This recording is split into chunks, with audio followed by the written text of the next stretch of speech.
Hi hello నమస్తే, welcome to our channel. నేను సిరి. So చాలామందికి ఏంటంటే అసలు రియల్ ఎస్టేట్ అంటే ఇక యూత్కి అయితే మస్తు ఆలోచనలు ఉంటాయి. మనం రియల్ ఎస్టేట్లో డబ్బులు పెట్టాలా వద్దా, అసలు రియల్ ఎస్టేట్లో డబ్బులు పెడితే మరి మనకు అంత రిటర్న్ వస్తుందా రాదా, అండ్ ప్లాట్సే కానీ ఫ్లాట్సే కానీ కొనాలంటే ఎట్లా, ఎవరిని కన్సల్ట్ అవ్వాలి, ఏంటి అసలు హైదరాబాద్లో అసలు ఇన్వెస్ట్ చేయొద్దా? ఎందుకంటే ఇప్పుడు మరి ఏపీలో అమరావతి రాజధాని అయిన తర్వాత ఇన్వెస్టర్స్ అందరూ అక్కడికి వెళ్తున్నారు. ఇక్కడ రియల్ ఎస్టేట్ రంగంకు ఏమంటారు కిందికి వెళ్ళిపోతుంది, అక్కడ భూమి పెరుగుతుందని ఇట్లా 1,00,000 టెన్షన్స్ అయితే ఉన్నాయి. అంటే రియల్ ఎస్టేట్ రంగంలోకి వెళ్ళే వాళ్ళే కానీ, భూములు కొనుక్కునే వాళ్ళు కానీ, ఫ్లాట్స్ ప్లాట్స్ ఇట్లా చాలామందికి అయితే అనేక సందేహాలు ఉన్నాయి. అయితే ఈరోజు ఆ సందేహాలన్నిటికీ మంచిగా ఆన్సర్ చెప్పడానికి, మనకున్న సందేహాలన్నీ నివృత్తి చేయడానికి ఈరోజు మనతో పాటు ఉన్నారు సంకల్పం వాసు గారు. సో వారిని అడిగి మనకున్న డౌట్స్ అయితే క్లియర్ చేసేసుకుందాం. సో నమస్కారం అండి. నమస్కారం అండి. ఎట్లున్నారు? సూపర్ అండి. ఆల్రెడీ సో ఇప్పుడు చెప్పండి, హైదరాబాద్లో రియల్ ఎస్టేట్ రంగం అంటే భూమి పడిపోయింది అని చెప్పేసి కొంతమంది మాట్లాడుతున్నారు, లేదు సూపర్ ఉంది బాగానే ఉంది అని చెప్పేసి కొంతమంది మాట్లాడుతున్నారు. అండ్ ఇప్పుడు ఉన్న దాని ప్రకారం చూస్తే హైదరాబాద్లో ఒక ఏమంటారు 100 ఫ్లోర్స్తోని ఒక కాంప్లెక్స్ రాబోతుంది అని చెప్పేసి అంటున్నారు. దానివల్ల మరి హైదరాబాద్కి గొప్ప వైభవం వస్తుందా రాదా, అసలు ఏంటి? అంటే ఓపెన్గా యూనివర్సల్ ఫ్యాక్ట్ మీ ఛానల్ ద్వారా చెప్పాల్సింది ఏంటంటే, హైదరాబాద్ గత 2 సంవత్సరాల నుంచి రియల్ ఎస్టేట్ అనేది ఖచ్చితంగా మందగించిందండి, పడిపోయిందండి. చాలా మంది బిల్డర్స్ లాస్ లో ఉన్నారు, చాలా తక్కువ రేటుకే బిల్డర్స్ కోట్ చేస్తున్నారు, కొనేవాడు లేడు, నెక్స్ట్ అమ్మేవాళ్ళు ఎక్కువైపోయారు. చాలా ఇబ్బందుల్లో ఉంది నిజంగా చెప్తున్నాను. ఎందుకంటే మార్కెట్ లో మేము యాజ్ ఏ అడ్వైజర్ గా ఉంటాము, ఏజెంట్ గా ఉంటాము, మార్కెట్ లో ఉంటాము, అదే మెంటర్ గా కూడా ఉంటాము. అయితే మేము చాలా మంది బిల్డర్స్ అందరూ స్ట్రగుల్స్ లోకి వెళ్ళిపోయారు. ఎందుకంటే దీనికి పోటీగా ఏమొచ్చింది, అమరావతి వచ్చింది. ఇంతకు ముందు అయితే అమరావతి గత 5 years వేరే ప్రభుత్వం ఉండేటప్పుడు ఒక నార్మల్ గా ఉండేది. ఇప్పుడు అలా కాదు. యూట్యూబ్ ఓపెన్ చేస్తే బాబు గారు అది చేశారు, బాబు గారు ఇది చేశారు, బాబు గారు ఇన్వెస్ట్మెంట్లు వస్తున్నాయి. అప్పుడు పెట్టే వాళ్ళకి ఏ విధంగా ఉంటుందంటే, అరే ఇక్కడ పెట్టే బదులు అమరావతిలో పెట్టుకోవచ్చేమో అనే ఒక డైలమాలో ఉంటారన్నమాట. ఓ రకంగా కన్ఫ్యూజన్ అనమాట. అయితే మీకు నాకు తెలియదు కాదు, మన ఆడియన్స్ కి తెలియదు కాదు, హైదరాబాద్ అనేది ఒక గ్లోబల్ సిటీ. అయితే ఇప్పుడు 2 years పడిపోయింది, ల్యాండ్ రేట్లు తగ్గిపోయి, అలాగే మనకి ఫ్లాట్ రేట్లు తగ్గిపోయి, కొనేవాడు లేడు, చాలా మంది స్ట్రగుల్స్ లో ఉన్నారు. ఇంకోటి ఏజెంట్లు కూడా చాలా రియల్ ఎస్టేట్ చేసేవాళ్ళు, కొన్ని లక్షల మంది బతుకుతున్నారు రియల్ ఎస్టేట్ మీద, ఎంతో మంది వలస వచ్చి కూడా బతుకుతున్నారు. సో అలాంటి వాళ్ళందరూ స్ట్రగుల్స్ లో ఉన్నారు.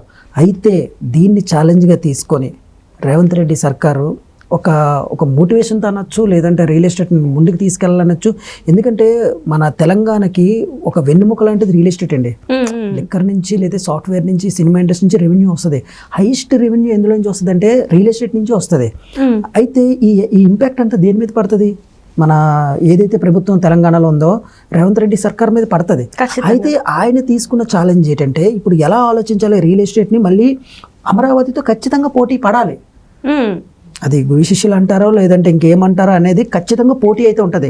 అయితే ఈయన యొక్క మోటివేషన్ లేదంటే రియల్ ఎస్టేట్ వాళ్ళకి న్యాయం చేయాలనో లేదా తెలంగాణని ముందుకు తీసుకెళ్లాలనే ఉద్దేశంతో 100 floorలు ఒక మెగా కాంప్లెక్స్ అనేది కోకాపేటలో రాబోతుంది. ఎందుకంటే ఆల్రెడీ మనం కోకాపేటలో చూసాం ల్యాండ్ వాల్యూస్ ఎట్లా ఉన్నాయి ఏంటి అనేది మనం గతంలో చూసాం. అయితే కొంతమంది ఏమన్నారంటే అది ట్రాష్, కోకాపేటలో అంత లేదు, అది కావాలని అట్లా చేశారు, అంత వాల్యూ అయితే లేదు అని చెప్పేసి అన్నారు. అది నిజం అంటారా? మరి దానివల్ల కూడా చాలా మంది ఆలోచనలు పడిపోయారు, అమ్మో ఇంత కాస్ట్ ఉందా, మనం కొనగలుగుతామా కొనలేమా అని చెప్పేసి అట్లా కూడా కొంతమంది వెనక్కి తగ్గడం వల్ల కూడా ఈరోజు ఈ పరిస్థితి వచ్చిందని అనుకోవచ్చు కదా. అంటే 100% అందులో నిజం ఉంది. అయితే ఇక్కడ కోకాపేటలో ఎకరం 100 ఎకరాలు చెప్తున్నారండి, అది నిజం కాదు. ఎకరం 60 acres 60 crores 70 crores కూడా వెళ్తుంది. మరి 100 కోట్లు అయితే లేదు. అయితే ఇప్పుడున్న మందగమనం ప్రకారం తగ్గిపోయింది అనమాట, తగ్గిపోయింది. అయితే ఇప్పుడు మళ్ళీ పెరగడానికి కారణం ఏంటంటే చెప్తున్నానండి, పెరగడం అంటే ఏంటి 5% అంటే ఇప్పుడు పుంజుకుంటుంది, ఇంకా పెరగలేదు రేట్లు. అయితే ఇప్పుడు రియల్ ఎస్టేట్ అనేది రేవంత్ రెడ్డి సర్కారు ఒక మోటివేషన్గా తీసుకున్నారనమాట. అయితే ఏంటి, ప్రజలు తెలంగాణలో రియల్ ఎస్టేట్ పడిపోతే రెవెన్యూ పడిపోద్ది, రిజిస్ట్రేషన్ ఛార్జెస్ పడిపోతాయి, అన్నీ పడిపోతాయి అనమాట. మొత్తం అన్ని ఇంపాక్ట్ దీని మీద పడుతుంది. అయితే ఏంటి, డెవలప్మెంట్ చెయ్యాలి. అయితే ఆయన తీసుకున్న డెసిషన్ ఏంటంటే ఒక ప్రధానంగా 3 డెసిషన్ తీసుకున్నారండి హైదరాబాద్కి సంబంధించి. ఒకటి మనకి నియోపోలిస్ అని కోకాపేట వైపు ఒకటి అది రెడీ కన్స్ట్రక్షన్ లో అవుతుంది. దాంతో సమానంగా 100 ఎకరాల్లో మెగా ఇంకొక కాంప్లెక్స్ అనేది రాబోతుంది. అది ఒకటి రాబోతుంది. నియోపోలిస్ కూడా ఉంది. అలాగే దాంతోపాటు మన షాదనగర్లో త్రిబుల్ ఆర్ మీద కూడా దృష్టి పెడుతున్నారు. బేసిక్గా త్రిబుల్ ఆర్ అంటే ఏంటి, మనకి 3 రింగ్ రోడ్లు ఉంటాయి. ఒకటి ఇన్నర్ రింగ్ రోడ్, ఆ ఇన్నర్ రింగ్ రోడ్ అంటారు. Next outer ring road. ఇప్పుడు మనం ఇది ట్రిపుల్ ఆర్ వచ్చేసి ట్రిపుల్ ఆర్ ఏమో regional ring regional road. Ring road. అయితే రీజనల్ రింగ్ రోడ్ ఎప్పుడైనా ఎలా ఉండాలి, ఇలా ఉండాలి. అయితే మన రేవంత్ రెడ్డి సర్కార్ ఏం చేశారు, రీజనల్ రింగ్ రోడ్ మన షాద్ నగర్ వరకు రింగ్ రోడ్ ఉంది, ఇంకొక 10 కిలోమీటర్లు ముందుకు పెట్టి, అంటే జడ్చర్ల వరకు, అంటే 10 కిలోమీటర్లు ముందుకు తీసుకెళ్లి రింగ్ రోడ్ని కాస్త ఇలా పెట్టారు. అంటే ఏంటి, రింగ్ రోడ్డు ఆ యొక్క షాద్ నగర్ అంటే ఆయన మహబూబ్ నగర్ డిస్ట్రిక్ట్ కదండి. అయితే ఏంటి, ఆ రింగ్ రోడ్ ఇంకొక 10-20 కిలోమీటర్లు ముందుకు పెడితే ఆ చుట్టుపక్కల ల్యాండ్లన్నీ హెచ్ఎండిఏ చేసేస్తారు. అవును, రైట్. అంటే ఎక్కువ షాద్ నగర్ హెచ్ఎండిఏ అవకాశం అయింది, అంటే హైదరాబాద్ విస్తీర్ణం పెరిగినట్టు అనమాట. అయితే అప్పుడు ఏంటి, రింగ్ రోడ్డు దాని మీద కూడా లాంగ్ టర్మ్ విజన్ తో వర్క్ చేస్తున్నారు. రెండోది ఏంటి, ఇప్పుడు కోకాపేట నియోపోలిస్ అలాగే 100 ఎకరాలు, అది నెక్స్ట్ 100 ఎకరాలతో మెగా కాంప్లెక్స్ అనేది చేస్తున్నారు. అలాగే ఇంకొక రెండోది ఏంటంటే మహేశ్వరం మీద కూడా ఆయన న్యూయార్క్ లాగా తలపించే విధంగా కొత్తగా స్టార్ట్ చేశారనమాట. అది కూడా మాటలు అవుతున్నాయి. సో అక్కడేంటి, మొత్తం సెజ్ కంపెనీస్ కానివచ్చు, ఐటీ ఇండస్ట్రీ కానివచ్చు, యూనివర్సిటీస్ కానివచ్చు, హాస్పిటల్స్ కానివచ్చు, ఒక న్యూయార్క్ ఎలాగైతే ఉంటుందో ఆ విధంగా పెట్టే ప్రయాణంలో ఉన్నారు మన రేవంత్ రెడ్డి సర్కార్. దాంతో ప్రమేయంగా ఇంకేంటి, మెట్రో, హైదరాబాద్ మెట్రో 10 కిలోమీటర్లు పెంచుతున్నారు. ఇటు సైడ్ మనకి మన ఎల్బీ నగర్ నుంచి ఇంకొక హయత్ నగర్ వరకు 10 కిలోమీటర్ల వరకు పెంచుతున్నారు. ఎల్బీ నగర్ వరకు, ఇటు సైడ్ షాద్ నగర్ వరకు, ఇటు సైడ్ షాద్ నగర్ వరకు మెట్రో, ఇటు సైడ్ కూడా మన ముంబై హైవే నుంచి కూడా పటన్ చెరువు ఇంకా దాటి కూడా పెంచుతున్నారు అనమాట. అయితే ఏంటి, ప్రజలకి మెయిన్ ఏం కావాలి, ఎయిర్వే కావాలి, రోడ్వే కావాలి, రైల్వే కావాలి. సో మెయిన్ ఏంటి, ఎప్పుడైతే మెట్రో పడిందో ఇటు సైడ్ ఎల్బీ నగర్లో ఉన్న మెట్రో అక్కడికి వెళ్ళింది అనుకో, హయత్ నగర్ వరకు వెళ్ళింది అనుకోండి, ఎవరైనా రావాలంటే మన అమీర్పేటలో కానీ జూబ్లీస్లో అంటే ఇట్స్ మ్యాటర్ ఆఫ్ 30 మినిట్స్లో 40 మినిట్స్లో వచ్చేస్తారు. హ్యాపీగా కార్లో బైక్లో వచ్చే బదులు ఇదంతా అప్పుడు ఎంప్లాయ్మెంట్ పెరుగుతుంది కదా, రెవెన్యూ జనరేట్ అవుతుంది కదా, ల్యాండ్ రేట్లు కూడా పెరుగుతాయి. ఇది త్రిశూల వ్యూహం అంటారు, నాకు తెలిసి మటుకు దీని పేరు ఏంటంటే త్రిశూల వ్యూహం. ఈ వ్యూహం ఏంటి, మెట్రో, అలాగే మహేశ్వరం, అలాగే త్రిబుల్ ఆర్, అలాగే కోకాపేట. సో ఇన్ని రకాలుగా పెట్టేది. ఓకే, హైదరాబాద్ రేట్లు అనేది తగ్గిపోయింది, కానీ దాన్ని పుంజుకోవడానికి హైదరాబాద్కి ఓన్ కెపాసిటీ ఉందని చెప్తున్నాను నేను బేసిక్గా ఐఎమ్ ఫ్రమ్ ఆంధ్ర అండి, వైజాగ్. నేను అమరావతిలో రియల్ ఎస్టేట్ చేస్తాను, వైజాగ్లో చేస్తాను, అలాగే తెలంగాణలో కూడా చేస్తాను. గతంలో 6 months నేనే చెప్పాను హైదరాబాద్లో కొనద్దు, అందులో వెస్ట్లో అయితే అసలు కొనద్దు, ఆల్రెడీ 40,000 50,000 వెళ్ళిపోయింది. ఏదైనా కొనాలి అనిపిస్తే విజయవాడ హైవేలో కొనండి. లుక్ ఈస్ట్ అనే ప్రాజెక్ట్ వచ్చింది కదా, ఇప్పుడు రేవంత్ రెడ్డి గారే తీసుకొచ్చారు లుక్ ఈస్ట్ అని. అదే నేను ఇప్పుడు ఒక సామాన్యుడు ఏ విధంగా ఆలోచిస్తారంటే, ఒకటండి, ఇప్పుడు ఆల్రెడీ ఒక రేటు రియల్ ఎస్టేట్లో ఒక ప్లేస్ ప్రకారం ఒక స్థలంలో రేటు పెరిగిపోయినప్పుడు ఇంకా అక్కడ ఎందుకు కొనాలి, ఇంకా అంతకు మించి పెరగదు. ముంబై వెస్ట్ హైవేలో అదే జరిగింది. అయితే ఇప్పుడు తక్కువలో ఉంది విజయవాడ హైవే. ఎల్బీ నగర్ నుంచి పటాన్ చెరువు, అది ఎల్బీ నగర్ నుంచి హయత్ నగర్ అంటే మెట్రో అంటే మనకి ల్యాండ్ ఇప్పుడు పెరుగుతుంది కదా. ఖచ్చితంగా ఎవరైనా తెలివైన ఇన్వెస్టర్ ఎక్కడ పెట్టాలి, విజయవాడ హైవేలో పెట్టాలి.